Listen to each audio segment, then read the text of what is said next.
கேரளாவை சார்ந்த ஒரு 19 வயது பெண் அவங்க வந்து பெங்களூர்ல படிச்சுட்டு இருக்காங்க. எவ்ரி வீக்கெண்ட் வந்து அவங்க ஊருக்கு வர்றது வழக்கமா வச்சிருந்தாங்க. அந்த மாதிரி வீக்கெண்டும் அவங்க ஊருக்கு வராங்க. That is on Saturday. போனவங்க நைட் வரைக்கும் வீடு திரும்பல. அவங்க வீட்டுல இருந்து ஒரு 1.5 கிலோமீட்டர் தள்ளி பார்த்தோம்னா ஒரு புதருக்குள்ள வந்துட்டு ஒரு ஃபேஸ் வந்து நிலையிலையும் ஒரு நிலையில வந்து ஒரு உடல் கிடைக்குது. அந்த பையனுக்கு 21 வயது. அந்த பையன் என்ன சொல்றாங்கன்னா, இல்ல நாங்க 2 பேரும் ஃப்ரெண்ட்ஸ் தான். நான் வந்துட்டு ஒரு 6 மணிக்கு ஒரு இடத்துல வந்துட்டு ட்ராப் பண்ணிட்டேன் அப்படின்னு சொல்றாங்க.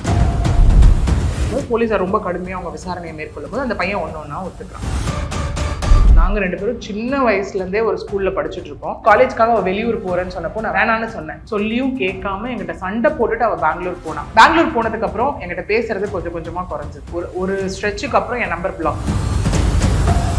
இந்த பையன் சொன்னது போலீஸ் கிட்ட கன்ஃபெஷன் ஸ்டேட்மெண்ட், ஒப்புதல் வாக்குமூலம். இந்த பொண்ணோட போனை வந்து ஸ்நாச் பண்ணியிருக்கான். போனை பிடுங்கி பார்க்கும்போது அந்த பொண்ணு வந்து வேற யார் கூடயோ ஃபோட்டோ எடுத்திருக்காங்க. கான்வர்சேஷனில் இருந்திருக்காங்க வேற ஒரு பையன் கூட. அந்த பக்கத்துல இருக்க கல் எடுத்து அந்த பொண்ணோட சதைக்கும் போது அந்த பொண்ணு இடத்துல அங்கே விழுந்து ஸ்பாட்ல இருக்கும். இப்ப எப்படி அந்த பையன் கிட்ட உண்மையே வர வச்சிருக்காங்க அப்படின்னா,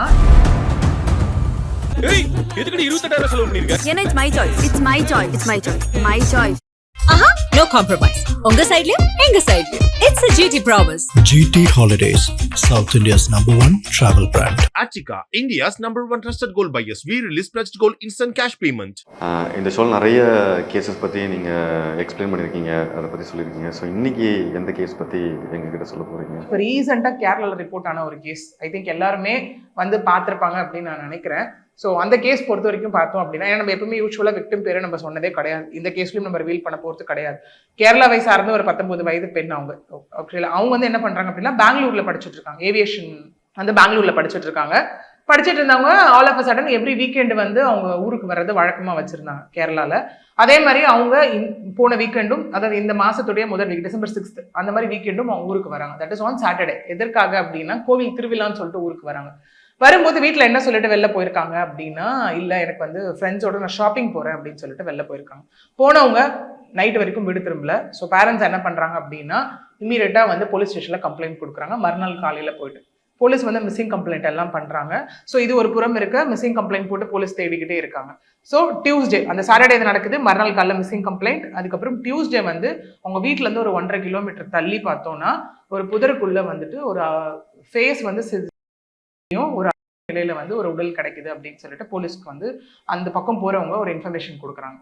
ஸோ போலீஸ் என்ன பண்றாங்க அப்படின்னா, இமீடியட்டா வந்து இந்த மிஸ்ஸிங் கம்ப்ளைண்ட்ஸ்ல ரெஜிஸ்டர் பண்ணியிருப்பாங்க இல்லையா, ஸோ அவங்களுடைய பேரண்ட்ஸ் எல்லாம் கூப்பிடுறாங்க அடையாளம் காண்பிக்கிறதுக்காக. ஸோ இவங்க பேரண்ட்ஸ் வந்து அடையாளம் காமிச்சிட்டு, இல்லை இது எங்களோட பொண்ணு தான் அப்படின்னு சொல்றாங்க. ஸோ உடனே போலீஸ் என்ன பண்றாங்க அப்படின்னா, அப்போ போலீஸார் வந்து ஃபர்ஸ்ட் எடுப்பாங்க. அதுக்கப்புறம் வந்துட்டு சுத்தி என்னென்ன விஷயங்கள் இருக்கு அப்படிங்கிறதையும் கேதர் பண்ணுவாங்க. ஃபாரன்சிக் டிபார்ட்மெண்ட் வருவாங்க, கேதர் பண்ணுவாங்க. அந்த மாதிரி பார்க்கும்போது அந்த இடத்துல வந்துட்டு ஒரு லிக்கர் பாட்டிலும் 2 வந்து சாஃப்ட் ட்ரிங்க் ஒரு பாட்டிலும் வந்துட்டு இருந்திருக்கு. ஸோ போலீஸார் அவங்க என்கொயரியை ஸ்டார்ட் பண்றாங்க. ஸ்டார்ட் பண்ணும்போது தான் எல்லா கேஸ்லயும் முக்கியமான ஒரு விஷயம் சிசிடிவி இருக்கு இல்லையா. அதே மாதிரி இந்த கேஸ்லயும் சிசிடிவி பார்க்குறாங்க. சிசிடிவி பார்க்கும்போது ஒரு ஆண் பின்னாடி வந்து இவங்க உட்காந்துட்டு போறத பார்க்குறாங்க. அந்த ஆண் யாருன்னு பார்த்து அதுக்கப்புறம் வந்து போலீஸை ட்ராக் பண்ணி அதுக்கப்புறம் என்கொயரிக்கு கூப்பிடுறாங்க. இந்த மாதிரி என்கொயரிக்கு வாங்க அப்படின்னு கூப்பிடும் போது அந்த பையன் வராங்க, வந்து என்கொயரி பண்றாங்க. அந்த பையனுக்கு 21 வயது. அந்த பையன் என்ன சொல்றாங்கன்னா, இல்ல நாங்க 2 பேரும் ஃப்ரெண்ட்ஸ் தான். நான் வந்துட்டு ஒரு 6 மணிக்கு ஒரு இடத்துல வந்துட்டு ட்ராப் பண்ணிட்டேன் அப்படின்னு சொல்றாங்க. போலீஸாரும் சரி ஓகே ட்ராப் பண்ணிட்டாருல்ல இவரு அப்படின்னு சொல்லி போலீஸாரும் அனுப்பிடுறாங்க.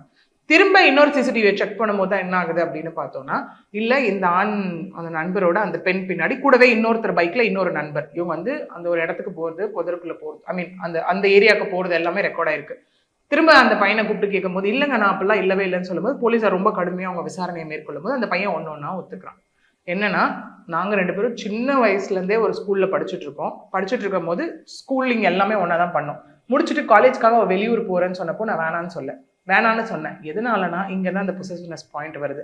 வெளியூர் போனால் எங்கே என்ன மறந்துடுவாளோ, இந்த லாங் டிஸ்டன்ஸ் ரிலேஷன்ஷிப் இருக்கு இல்லையா, அது வந்து சில பேர் ரொம்ப சக்ஸஸ்ஃபுல்லாகவும் ஆறாங்க, சில பேர் மிஸ்யூஸும் பண்ணுறாங்க, சில பேர் அதை வேறு விதமாகவும் பயன்படுத்திக்கிறாங்க. அந்த இடத்துல தட் இஸ் சீட் பண்ணுற விஷயத்துக்கும் பயன்படுத்திக்கிறாங்க. பட் இந்த கேஸ் பொறுத்த வரைக்கும் என்ன ஆயிருக்கு அப்படின்னா, அந்த பையன் வந்து இதனால தான் நான் அனுப்ப மாட்டேன் அப்படின்னு சொன்னது. ஸோ இதனால தான் நான் அனுப்ப மாட்டேன்னு சொன்னேன். அவள் வெளியூர் ரொம்ப தள்ளி போனானா என்னை மறந்துடுவா, ஓகே ஒரு லாங் டிஸ்டன்ஸ் ஆகிடும், என்ன அவள் லவ் பண்ணுறா, ஸோ என் பக்கத்தில் இருக்கணும்னு நான் சொன்னேன். சொல்லியும் கேட்காம என்கிட்ட சண்டை போட்டுட்டு அவள் பெங்களூர் போனான். பெங்களூர் போனதுக்கு அப்புறம் என்கிட்ட பேசுறது கொஞ்சம் கொஞ்சமா குறைஞ்சது. ஒரு ஸ்ட்ரெச்சுக்கு அப்புறம் என் நம்பர் பிளாக். அந்த பையன் சொன்னது போலீஸ் கிட்ட கன்ஃபெஷன் ஸ்டேட்மெண்ட், ஒப்புதல் வாக்குமூலம் கொடுத்ததுல இதெல்லாம் வந்து அந்த பையன் சொல்லியிருக்காரு அந்த இடத்துல. ஸோ சொன்னதுக்கு அப்புறம் நான் என்ன பண்ணேன் அப்படின்னா, என் ஃப்ரெண்ட்ஸோட எல்லா மொபைல்ல இருந்தும் அதுக்கப்புறம் நான் வந்து காண்டாக்ட் பண்ண ஸ்டார்ட் பண்ணாலும் எதுக்கும் ப்ராப்பர் ரெஸ்பான்ஸ் இல்லை. ஸோ சனிக்கிழமை இந்த மாதிரி வந்துட்டு ஊருக்கு வர்றது எனக்கு தெரிஞ்சது. ஊருக்கு வர்றது தெரிஞ்சு நான் என்னென்னு கால் பண்ணேன்னா, வா நீனா நம்ம ஃப்ரெண்ட்ஸ் எல்லாரோட வந்து ட்ரிங்க்ஸ் பார்ட்டிக்கு போவோம் அப்படின்னு சொல்லி கால் பண்ண. அவளும் வந்தா. அங்கேயும் வச்சு பேசும்போது வந்துட்டு எந்தவித பதிலும் எனக்கு ப்ராப்பரா கிடைக்கல அவகிட்ட இருந்து. அதனால நான் என்ன பண்ணேன்னா, உங்ககிட்ட தனியா கொஞ்சம் பேசணுமான்னு சொல்லி என் பின்னாடி உட்கார வச்சு கூடவே ஒரு ஆண் நண்பர் கூப்பிட்டுட்டு நான் அந்த இடத்துக்கு போனேன். அதாவது எங்கன்னா ஒரு பாலடைஞ்ச ஒரு வீடு, ஒரு காலி இடம், அந்த மாதிரி அந்த புதருக்குள்ள அவங்க வீட்டுல இருந்து 1.5 கிலோமீட்டர்ஸ் தான். அங்க போகும்போது வந்துட்டு சடனா அந்த பையன் என்ன பண்ணிருக்கா, அது யூஸ்வல் எல்லா ரிலேஷன்ஷிப்லயும் எல்லாரும் மேக்ஸிமம் பண்றது தான். அந்த பொண்ணோட போனை வந்து ஸ்நாச் பண்ணியிருக்கான். போனை பிடுங்கி பார்க்கும்போது அந்த பொண்ணு வந்து வேற யார் கூடயோ போட்டோ எடுத்திருக்காங்க, கான்வர்சேஷன்ல இருந்திருக்காங்க வேற ஒரு பையன் கூட. இதெல்லாம் கேட்கும்போது அப்புறம் அந்த பொண்ணு என்ன சொன்னதா, இவர் ரெஜிஸ்டர் பண்ணியிருக்காரு அப்படின்னா கன்ஃபெஷன் ஸ்டேட்மெண்ட்ல, இல்ல அந்த பொண்ணு வந்துட்டு நான் இதெல்லாம் கேட்கும்போது, நான் உன்னை லவ்வே பண்ணலையே, உன் கூட வந்து ஒரு ஃப்ரெண்ட்ஷிப்பாக தான் நான் பழகினேன், நான் லவ் பண்ணுறது என்னோட கிளாஸ்மேட்டை தான் அப்படின்னு சொல்லும் போது எனக்கு அந்த இடத்துல அவுட் ஆஃப் லைக் பொசிசிவ்னஸ் இதை வந்து என்னால் தாங்கிக்க முடியாமல் இந்த பையன் என்ன பண்ணியிருக்கான் அப்படின்னா, ஃபர்ஸ்ட் வந்து நல்லா தாக்கிட்டு அந்த பக்கத்தில் இருக்க கல் எடுத்து அந்த பொண்ணோட சதைக்கும் போது அந்த பொண்ணு வந்து அங்கே விழுந்து ஸ்பாட்ல. இந்த பையன் அங்கேருந்து கிளம்பி வந்துட்டான். ஸோ இம்மீடியட்டாக அந்த ஸோ போலீஸார் இந்த விஷயத்த வந்துட்டு அந்த ரிப்போர்ட் ஆனோடனே போலீஸார் அவங்க உடலை மீட்டு நடக்கும்போது தான் தெரிய வருது, அந்த பொண்ணு ரொம்ப கொடூரமாக தாக்கப்பட்டிருக்காங்க, அடிக்கப்பட்டிருக்காங்க, ஃபேஸில் வந்து நல்ல அடி விழுந்திருக்கு. இவ்வளோ சித்திரவதையும் அனுபவிச்சு அதுக்கப்புறம் அந்த பெண் வந்து அந்த இடத்துல. அந்த கூட இன்னொரு நண்பர் வந்தார்ல, அவரும் சேர்ந்து இல்ல. இப்போ இதுதான் அடுத்தது நான் சொல்ல வந்தேன். ஆக்சுவலி என்னன்னு பாத்தீங்கன்னா, இந்த மாதிரி எல்லாம் நமக்கு போஸ்ட்மார்ட்டம் ரிப்போர்ட் வந்துருச்சு, அந்த பெண் ரொம்ப சித்திரவதை அனுபவிச்சு கொல்லப்பட்டிருக்கா அப்படின்னு சொல்லி. அதுக்கப்புறம் என்ன ஆச்சுன்னா, அந்த ஆண் நண்பருக்கு இந்த நடந்த எந்த விஷயமும் தெரியல. போலீஸ் இப்போ எப்படி கன்க்ளூட் பண்ணிருக்காங்கன்னா, அந்த எஸ்பி அவர்களும் வந்து நம்ம நியூஸ் சேனல்ஸ்ல பேசியிருந்தாரு. என்ன கன்க்ளூட் பண்ணிருக்காங்கன்னா, கூட இருந்த நண்பர்களுக்கும் இதுக்கும் எந்த சம்மந்தமும் இல்லைன்னு சொல்லி, உங்க கூட தனியா பேசணுமான்னு சொல்லி தான் கூட்டிட்டு போயிருக்காங்க. அந்த ஆண் நண்பர் வந்து ஒரு கட்டம் வரைக்கும் தான் ஒரு இடத்துல அவங்க ஒன்னா போனது தெரிஞ்சிருக்கு, தட் இஸ் சிசிடிவில. ஓகே, ஸோ கூட இருக்க எந்த ஃப்ரெண்ட்ஸ்க்கும் இது வரைக்கும் சம்பந்தம் இல்லை அப்படின்னும், யாருக்கும் இதை பத்தி எந்த ஒரு ஐடியாவும் இல்லை. ஸோ ஆனா அவங்களையும் என்கொயரி விசாரணை வலயத்துக்குள்ளதான் கொண்டு வந்திருக்காங்க. கூட யார் யார் போனா, எந்தெந்த நண்பர்கள் இருக்காங்க அப்படின்னு சொல்லி விசாரணை வலயத்துக்குள்ளதான் கொண்டு வந்திருக்காங்க. ட்ரிங்க்ஸ் பார்ட்டிக்கு யார் யார் போனாங்க எல்லாமே சொல்லிதான் கொண்டு வந்திருக்காங்க. இப்ப எப்படி அந்த பையன் கிட்ட உண்மையே வர வச்சிருக்காங்க அப்படின்னா, நீ 6 மணிக்கு விட்டுட்டேன்னு சொல்ற, பட் கடைசியா நீ தான் டயல் பண்ணிருக்க அந்த பொண்ணுக்கு போனு. ஓகே, ஸோ ஃபோன் லொகேஷன்ஸ் எல்லாம் இப்படிதான் ஆகுது அப்படின்னு சொல்லி தான் அந்த பையன் கிட்ட இருந்து அப்புறம் உண்மையெல்லாம் வர வச்சிருக்காங்க. கடைசியா அந்த பையன் சொன்ன ஒரே விஷயம் என்ன அப்படின்னா, இல்லை நான் வந்து ஆல்கஹால் இன்ஃப்ளூயன்ஸ்னால, போதையில் இருந்ததுனால நான் இதை பண்ணிட்டேன் அப்படின்னு சொல்லி அந்த பையன் சொல்லியிருக்கான். பட் என்னதான் அதை எடுத்தாலும் அது ஒரு எக்ஸம்டட் ஃபேக்டரா கன்சிடர் பண்ண மாட்டாங்க. ஸோ இப்போ அந்த பையனை அரெஸ்ட் பண்ணி வந்துட்டு லைக் அரெஸ்ட் பண்ணியிருக்காங்க. தென் அகைன் நீதிமன்றத்தில் ஆஜர்படுத்தி அவரை வந்து போலீஸ் கஸ்டடி ஃபார் என்கொயரி எடுப்பாங்க. ஸோ இது வந்து நம்ம என்ன சொல்றது, ஆல்கஹாலோட இன்ஃப்ளூயன்ஸ்ன்னு சொல்றதா இல்லை அவுட் ஆஃப் பொசசிவ்னஸ்ன்னு சொல்றதா? நான் சொன்ன மாதிரி தான், எனக்கு கிடைக்கலன்னா யாருக்குமே கிடைக்கக்கூடாது அப்படிங்கிற ஒரு ஃபேக்டர் லவ் அப்படிங்கிற ஒரு பீரியட்லயும் இருக்கு, மேரேஜ் அப்படிங்கிற ஒரு பீரியட்லயுமே இருக்கு. ஏன்னா அடிக்கடி அவங்களுக்குள்ள சண்டை வர்றது. ஓகே, இப்போ இதே வந்து அந்த ரீசன் போய் அந்த பெண்கள், இப்போ இந்த கேஸ் பொறுத்த வரைக்கும் நம்ம கைண்ட் ஆஃப் டிஸ்கஷன் என்ன பண்ணலாம்னா, இது நம்ம நிறைய நடக்குது. ஓகே, அது ஆல் ஆஃப் அ சடன் பெண்களும் அதை சொல்றாங்க, ஆண்களும் அதை சொல்றாங்க. நல்லா பழகிட்டு இருந்துட்டு அந்த 2 பேருக்குள்ள அந்த லவ்ன்ற ஒரு உணர்ச்சி அப்படிங்கறதோட ரெஜிஸ்டர் ஆனதுக்கு அப்புறம் அதாவது சைல்ட்ஹுட்ல இருந்தப்ப பாத்துக்கோங்க, ஒரு 6 months 3 months ஒரு 1 year நடக்கும் போதே நம்மளால ஏத்துக்க முடியாது. சைல்ட்ஹுட்ல இருந்து ஃப்ரெண்ட்ஷிப் அப்படின் போது ஆல் ஆஃப் அ சடன் வந்துட்டு அந்த பொண்ணு இல்ல நான் உன ஃப்ரெண்டா தான் பார்த்தேன் அப்படின்னு சொல்றதும் அந்த இடத்துல கொடுமையான விஷயம் தான் இல்லையா? அதுக்காக பண்ற அளவுக்கு போகணுமா எக்ஸ்ட்ரீமான்னு கேட்டா அதுவும் கண்டிப்பா கிடையாது. ஏன்னா பக்குவப்படுதல் அப்படிங்கிறது இங்க கிடையவே கிடையாது. சில பேர் தான் என்ன பண்றாங்கன்னா, ஓ என்ன நீ ஏமாத்திரியா, ஓகே நான் வந்து வாழ்ந்து காட்டுறேன், நான் வந்து லைஃபை நல்லபடியா கொண்டுட்டு போறேன் அப்படிங்கிற மாதிரி. இல்ல இந்த பொண்ணு ஃப்ரெண்ட்ஷிப்பா பழகி அந்த பையன் வந்து அதை மிஸ் அண்டர்ஸ்டுட் பண்ணிட்டாராம். இந்த மாதிரி நிறைய ஒரு ஃபேக்டர்ஸ் நம்ம இந்த இடத்துல பார்க்கணும் இல்லையா? இன்னைக்கு ரெஜிஸ்டர் ஆகிற கேசஸும் இப்படி ரெஜிஸ்டர் ஆகுது.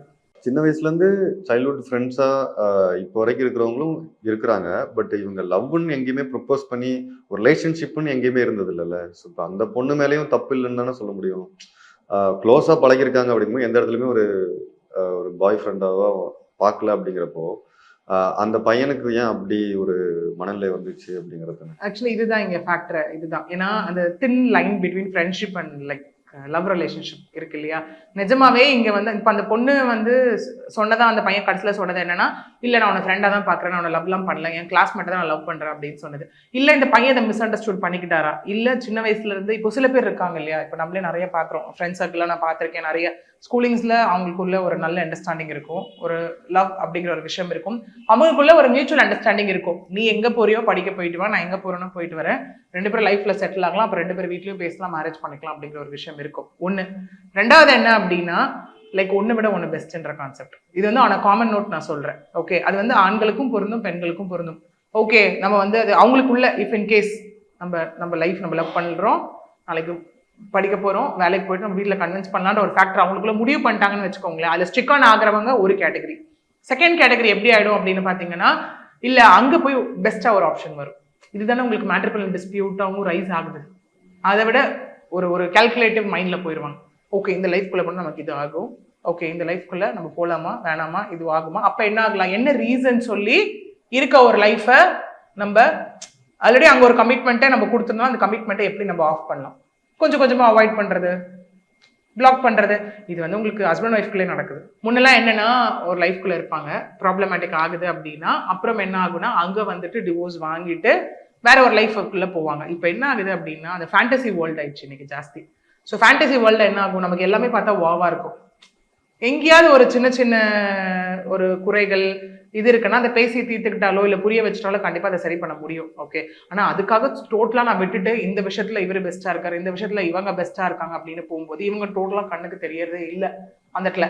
ஸோ இவங்க மேலே உயிரே வச்சிருக்க அவங்களுக்கு என்ன ஆகுது அந்த இடத்துலனா, பொசசிவ் நோட் வந்து அதிகமாகும். சில பேர் என்ன ஆகும் அப்படியா, சரி ஓகே, சில அதுவும் லவ்ல பண்றவங்களும் இருக்காங்க. உனக்கு இதானே வேணும் வாங்கிட்டு இருந்து, சரி நீ என்னை விட்டு பிரிஞ்சு போ, உன் லைஃப்ல நீ லீட் பண்ணு, உனக்கு என்ன டிவோர்ஸ் தானே வேணும், சரி நீ போ, உன் லைஃப்பை லீட் பண்ணு, எங்க இருந்தாலும் நீ நல்லா இருக்கணும்ன்ற ஒரு கான்செப்ட் மூவில பார்த்த மாதிரி எல்லாம் 80s 90s பீரியட்லயும் இருக்கு.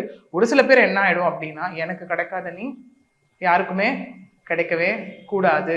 ஸோ நான் என்ன ஆகும் அந்த இடத்துல அப்படின்னா, ஒன்று இந்த மேட்ரிமோனியல் டிஸ்பியூட்னு வரும்போது முடிஞ்ச அளவுக்கு இழுத்தடிப்பாங்க, இல்லை ப்ரூவ் பண்ணி டிவோர்ஸ் அப்படிங்கிற ஒரு விஷயம். ஏன்னா இப்போ கோர்ட்ல என்ன ஆகுனா, divorce granted or divorce not granted தான் அந்த இடத்துல சொல்ல முடியும். ஆர்டரை பொறுத்த இருக்கு, நீங்க போய் சேர்ந்து தான் வாழணும்னு மனதளவில் நம்மளால கட்டாயப்படுத்த முடியாது அந்த இடத்துல. இல்லைங்க, நீங்க on like proving of facts divorce, இந்த கேஸ்ல டிவோர்ஸ் வந்து உங்களுக்கு அவார்ட் ஆயிடுச்சு, இல்லை ஆன் ப்ரூவிங் ஆஃப் ஃபேக்டர்ஸ் இல்லை இந்த இடத்துல டிவோர்ஸ் வந்து எங்களால கொடுக்க முடியாது அப்படின்னு இருக்கும் போது பேப்பர் வைஸ் டிவோர்ஸ் கிடைச்சிச்சு, டிவோர்ஸ் கிடைக்கலன்னு தான் இருக்கும். அவங்களால என்ன ஆகும்னா, அடுத்தது வந்துட்டு ஒரு மேரேஜோ ஒரு லைஃப்குள்ளேயோ போனால் இட் அமௌண்ட்ஸ் டு பைகாமி. ஏன்னா ஒன்று ஸ்டில் வேலிடா இருக்கப்போ அடுத்த விஷயத்துக்குள்ள அவங்களால என்டர் ஆகக்கூடாது, என்டர் ஆகவும் முடியாது அவங்களால. ஸோ அது நடக்கும். ஆனால் இந்த லவ் பீரியட் இருக்கும் போது உங்களுக்கு எந்த வித லீகல் கமிட்மெண்ட்டும் கிடையாது. ஓகே, அந்த இடத்துல இன்னைக்கு வந்து நமக்கு நிறைய விஷயம் ஆயிடுச்சு. அதாவது லிவ்ன்னு இருக்கு, கன்சென்ட்டோட இருக்கா, கன்சென்ட் இல்லாமல் இருக்கான்ற மாதிரி நிறைய விஷயம் இருக்கு. சில பேர் இதை எப்படி மேனிப்புலேட் பண்ணி அவங்களுக்கு வசதியா மாத்திக்கலாம்னு சில விஷயங்களும் அங்கே ரெஜிஸ்டர் ஆகிட்டு தான் இருக்கு. ஓகே, ஸோ நம்ம இந்த கேஸ் பொறுத்த வரைக்கும் இது வந்துட்டு நடக்கிற ஒரு கேஸ்ல வெளியில வந்த ஒரு கேஸ் நம்ம சொல்லலாம். டு அன் எக்ஸ்ட்ரீம் ஆஃப் இருக்கு இந்த இடத்துல. ஓகே, நான் குடிச்சிருக்கேன்னு எங்கேயோ எக்ஸம்ஷன் எடுக்க முடியாது, இல்லை அவுட் ஆஃப் லவ்ல நான் பண்ணிட்டேன்னு எக்ஸம்ஷன் எடுக்க முடியாது, அவுட் ஆஃப் பொசசிவ்னஸ்ல நான் பண்ணிட்டேன்னு எந்த எக்ஸம்ஷனும் எடுக்க முடியாது. ஓகே, இதே ஒரு வேளை உண்மையான லவ் அது இருந்தால் அந்த பையன் போய் அந்த பொண்ணு வீட்டில் பேசியிருக்கலாம், இல்லைன்னா அந்த பொண்ணு கிட்ட பேசியிருக்கலாம், ஏதாவது ஒரு அடுத்த ஸ்டெப் யோசிச்சிருக்கலாம் அந்த இடத்துல. அப்போ டோட்டலாக முடிச்சு எனக்கு அந்த பையனோட லைஃபும் மொத்தமாக முடிஞ்சிச்சு இல்லை. ஸோ அவங்களுக்குள்ள அது ஃப்ரெண்ட்ஷிப் மட்டுமா இல்லை லவ் மட்டுமா, பட் எதுவா இருந்தாலும் அதுக்கான ஃபைனல் ஒரு பாயிண்ட் இப்படி கண்டிப்பாக கிடையவே கிடையாது. ஸோ அது வந்து ரொம்ப மெச்சூர்டா ஹேண்டில் பண்ணியிருக்கணும். நீங்க சொல்றது ஒரு விஷயம் எனக்கு புரிஞ்சது என்னன்னா, ஃப்ரெண்ட்ஷிப்பா இருந்தாலும் எதா இருந்தாலும் எல்லாத்துலயும் ஒரு லிமிட் வச்சுக்கிட்டா நல்லது. அது உங்களுக்கு இப்போ நான் என்ன சொல்றேன்னா, பயந்து ஒரு விஷயத்துல இருக்க முடியாதுல்ல.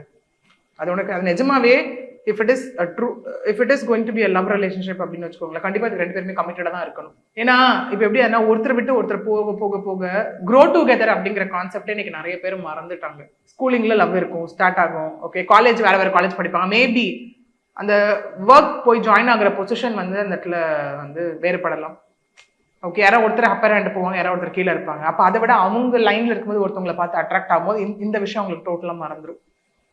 சில பேர் தான் ஓகே நீ இங்க இருக்கியா நான் இங்க இருக்கேன், வா நம்ம 2 பேரும் சேர்ந்து நம்மளால என்ன பண்ண முடியும், வா நம்ம 2 பேரும் சேர்ந்து லெட்ஸ் grow together, நம்மளால என்ன சாதிக்க முடியுமோ நம்ம சாதிக்கலாம். அந்த மாதிரி இருக்கவங்களும் லைஃப்பை நல்லபடியா லீட் பண்ணிட்டு தான் இருக்காங்க. இல்ல எனக்கு இது வேணாம், இதை விட பெட்டரா ஒன்று எனக்கு கண்டிப்பா கிடைக்குதுன்னு போது இவங்க எதுக்கு எனக்கு சே அப்படிங்கிற ஒரு ஃபீலிங் அங்க வந்துருச்சு அப்படின்னா கண்டிப்பா வந்துட்டுல எல்லாமே வந்துட்டு ஒரு கைண்ட் ஆஃப் ஒரு ப்ராப்ளமேட்டிக்காக தான் போகும். ஏன்னா நீங்க சொன்ன அந்த லிமிட்ன்ற வேர்டு வந்து நம்ம அந்த எந்த விதத்துல ஃபிக்ஸ் பண்ணணும்ன்றது ஒன்று இருக்குல்ல. இப்போ லவ் பண்றாங்க அப்படின்னா ஓகே லவ் பண்ணலாம் எல்லாம் பண்ணலாம், அந்த செக்ஷுவல் விஷயம் அப்படின்றதுல கண்டிப்பாக ஒரு லிமிட் வேணும். நாளைக்கு அப்படியே வந்து அவங்க ஆயிடுச்சு, நாளைக்கு யாரோ ஒருத்தர் போய் அதில் கம்ப்ளைண்ட் கொடுக்குறாங்க, இல்லை என்ன இவர் லவ் பண்ணி ஏமாத்திட்டாருன்னு சொல்லும்போது கண்டிப்பாக அங்கே கன்சென்ட் இருக்கா கன்சென்ட் இல்லையான்றது ஒரு மேட்ரு. அடல்ட்டாக இருக்கும் போது அதை ப்ரூவ் பண்ணுறது ரொம்ப பெரிய கஷ்டமான விஷயம். ஓகே கான்செப்சுவல் இல்லை என்னோட கன்சென்ட் இல்லாமல் ஃபோர்ஸ் பண்ணி வாங்கப்பட்டதா, இல்லை என்னை வந்து மேரேஜ் பண்ணிக்கிறேன்னு ப்ராமிஸ் பண்ணி வாங்கப்பட்ட கன்சென்ட்டா, இந்த மாதிரி நிறைய கேட்டகரிஸ் இருக்கு when it comes to like இப்போ பிஎன்எஸ்ல. ஓகே ஸோ அதை ப்ரூவ் பண்ணி ஆகணும் கண்டிப்பாக. இப்போ மேரேஜ்னு அடிச்சு என்ன பண்ணுவோம், ஹஸ்பண்ட் ஒய்ஃப் இன்னைக்கு எல்லாம் என்ன பண்றாங்க, சில பேர் வந்து ஒரு பண்றவங்க கூட என்ன பண்றாங்க அப்படின்னா இன்னைக்கு அது ஒரு லைசன்ஸா பாக்குறாங்களா, நான் தாலி கட்டிட்டேன் ஸோ நான் என்னோட வைஃப் நீ என்ன நான் என்ன வேணா பண்ணுவேன் உன்னை அப்படிங்கிற ஒரு விஷயம் இருக்குல்ல. ஸோ முழுக்க முழுக்க ஒருத்தவங்களை நம்பி ஒரு ரிலேஷன்ஷிப்புக்குள்ள போறோம், அங்க என்ன லிமிட்டை நம்மளால பார்க்க முடியும்? கண்டிப்பா வந்து அது ஒரு பெரிய வந்து குவெஸ்சன் தான். ஸோ என்னவா இருந்தாலும் இந்த மாதிரி எக்ஸ்ட்ரீமா போறது வந்து எதுக்குமே சொல்யூஷன் கிடையாது ஆக்சுவலி. ஸோ அதுதான் இந்த கேஸும் அகைன் நமக்கு இந்த கேஸ் மூலியமா அகைன் நம்ம தெரிஞ்சுக்க வேண்டிய விஷயமாவும் இருக்கு. ஏன்னா it's my choice. It's my choice. It's my choice. My choice. No compromise. உங்க சைடுலயும் எங்க சைடுலயும். It's a GT Promise. GT Holidays, South India's #1 travel brand. Achika, India's #1 trusted gold buyers. We release pledged gold instant cash payment.